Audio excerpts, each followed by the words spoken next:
ඇත්තම කිව්වොත් දැන් දරුවෙක්ව පන්සල් යවන්නත් බයයි.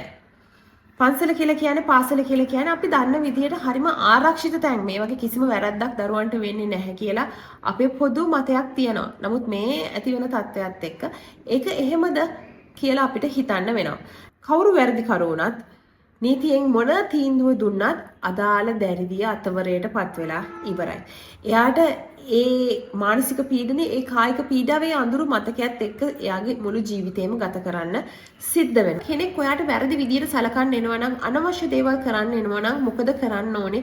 කොහොමද හැසිරෙන්න ඕනේ කියන එක ගැන පොඩි කාලේ ඉඳන්ම අවබෝධයක් ලබා දෙන එක. ප්‍රී ස්කූල් වයසේ ඉන්න දරුවෙක් උනත් good touch bad touch හොඳ ස්පර්ශය සහ නරක ස්පර්ශය කියන්නේ මොකක්ද කියන එක ගැන අම්මා කෙනෙක්ට කියලා දෙන්න පුළුවන්. පාසල් වලින් කියන දෙනකන් අපි බලන් හිටියොත් ඒක සිද්ධ වෙන්නේ නැහැ නේ. හතේ පොතට වෙච්ච දේ අපි හැමෝම දන්නවා.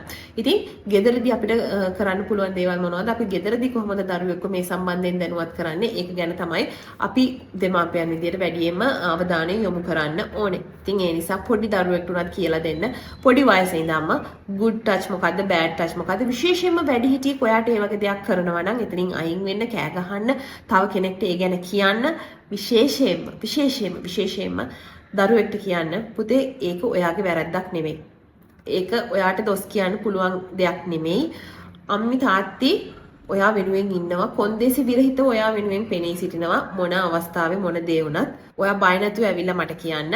මම අනිවාර්යයෙන්ම ගන්නෙ ඔයාගේ පැත්ත. මොකද කාටවත් ඔයාගේ අකමැත්තෙන් ඔයාගේ අවසරයක් නැතුව ඔයාව අල්ලන්න, ඔයාව ඡායාරූපගත කරන්න, ඔයාට uncomfortable දේවල් කරන්න පොළඹවන්න ඉඩ දෙන්න එපා. පොඩි දරුවන්ට පොඩි කාලේ ඉඳන්ම මේ අදහස ඔලුවට දෙන්න. මොකද විශේෂයෙන්ම මේ වගේ මේ අපරාධකරුවන් දරුවන්ට කියන දෙයක් තමයි ඔයා කියන්න එපා මේක වැඩි හිටියන්නේ කිව්වොත් ඔයාට බනි කිව්වොත් ඔයා නරක ළමෙක් කියලා අම්මා හිතයි කිව්වොත් අම්මට ගොඩක් තරහයයි ගොඩක් දුක හිතේ මේ වගේ දේවල්. ඒ හින්දා තමයි ගොඩක් වෙලාවට චූටි දරුවන් මේ දෙමාපියන්ට මේ දේවල් කියන්නේ නැත්තේ. ගොඩක් වෙලාවට අතවර සිද්ධ වෙන්නේ අපි හොඳටම දන්න අඳුනන අයගෙන්.